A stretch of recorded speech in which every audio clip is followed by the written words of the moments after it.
Lambino and Attorney Vic Rodriguez.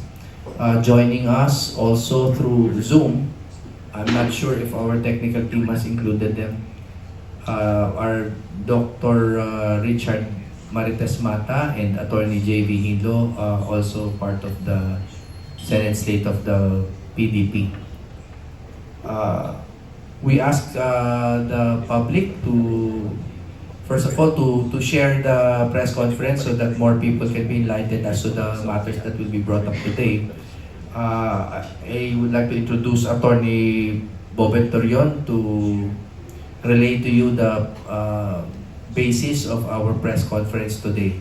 Again, salamat po sa pagpunta ninyo, Attorney Bobet. Hello.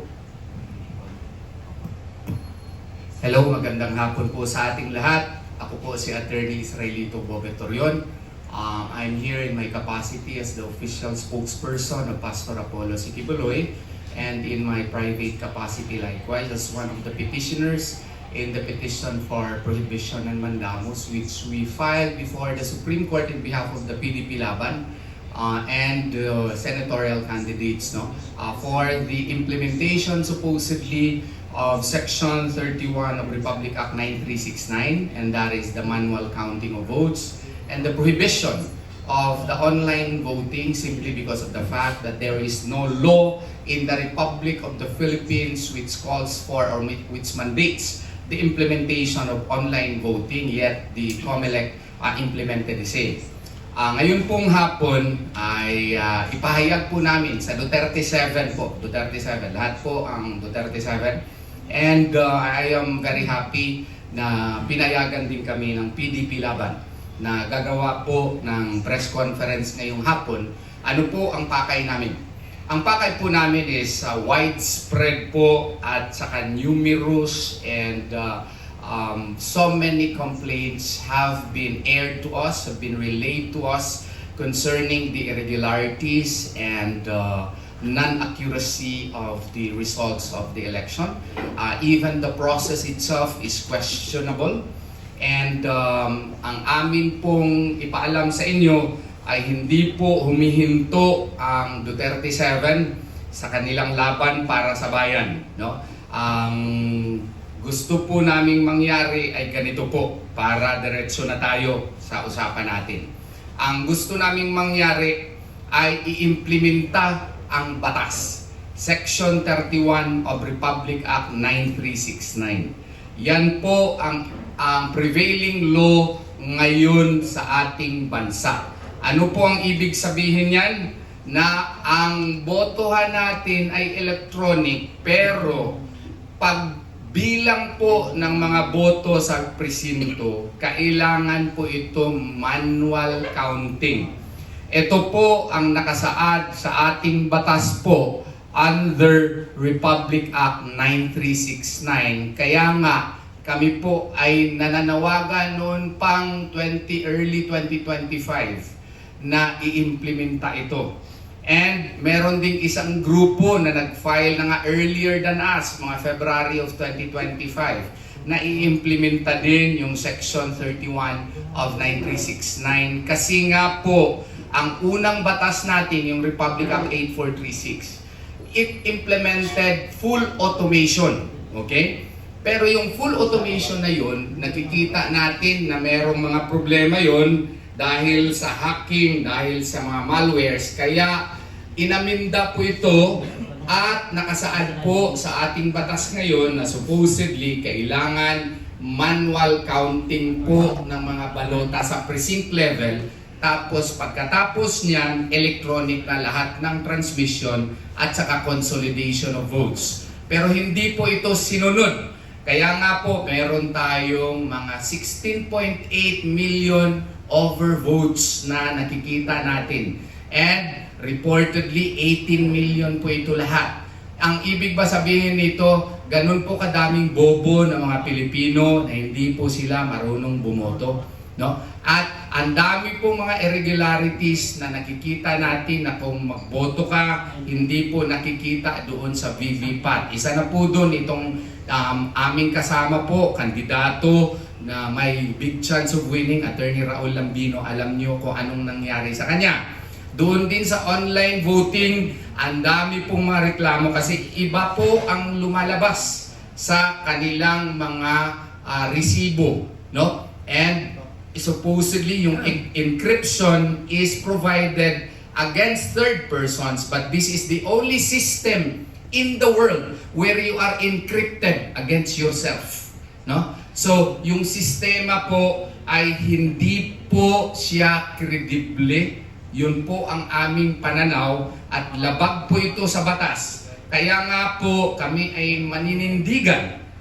Gaya ng sinabi ko na 2 days ago or 3 days ago na mananawagan kami ng manual counting of votes para ibalik po ang pagtitiwala ng mga tao sa ating sistema.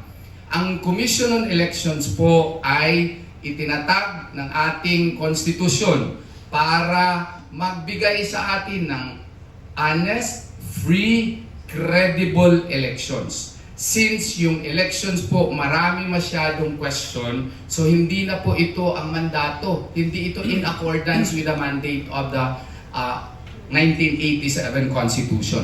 So kinakailangan may gawain ang Commission on Elections, kailangan i-exercise niya ang motu proprio powers niya.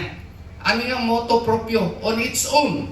Since there is a widespread complaint against the credibility of the elections, then on its own, the Commission on Elections can order a manual counting of votes, and our basis is Section 31 of Republic Act 9369. Batas po ito. Hindi po pwede sabihin na hindi ito inimplementa. Article 7 of the new Civil Code, alam po lahat ng mga law students that laws are only repealed by subsequent ones. And its non-observance is not excused by practice to the contrary, custom, or other reasons. So, under Article 7 of the new Civil Code, kailangan i-implementa po ang Section 31. Kaya nga po, yan ang aming pananawagan. Kung sino man po ang matatamaan nito, wala po, hindi po yun ang aming iniisip. Ang iniisip po namin ay ang kapakanan ng bayan dahil kailangan natin na magtiwala ang sambayanan sa proseso ng ating eleksyon.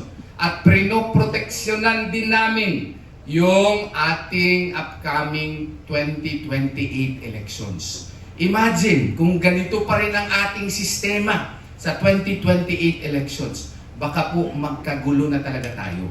Kaya iwasan natin ang gulo, iwasan natin kung anumang mga misunderstandings natin, i-implementa lang natin ang batas. Yun po ang aming pananawagan, yun po ang pananawagan ng PDP Laban, yun po ang pananawagan ni Pastor Apollo Sikibuloy, Attorney Jimmy Bondo, Attorney Raul Lampino, Attorney Vic Rodriguez, Attorney JV Hinlo, Philip Salvador, and Dr. Richard Mata. Yun po ang aming pananawagan. At kung meron pa kayong mga ebidensya of any irregularities, ipadala po ninyo doon sa Vote Guard, no? Yun pong itinayo ng JMC Law School to record everything. Ipadala po ninyo doon para ma-record po natin lahat po ito. Ang gagawin namin ganito po, para malaman ng mga taong bayan. Ngayon, nag-press con kami, mananawagan ng manual counting of votes. Later po, mag-file kami ng manifestation sa National Board of Canvassers, no? Reiterating our polite, if not persistent, but serious call for the Commission on Elections to conduct a manual counting of votes. And then thereafter, we will file a supplemental petition to the Supreme Court, no? Reiterating our petition for mandamus for the COMELEC to implement the manual counting of votes as mandated under Section 31 of Republic Act 9369 in relation with, insofar as overseas voting is concerned, Sections 23, 24, 25, and 27 of Republic Act 10590. Yun po ang aming pananawagan.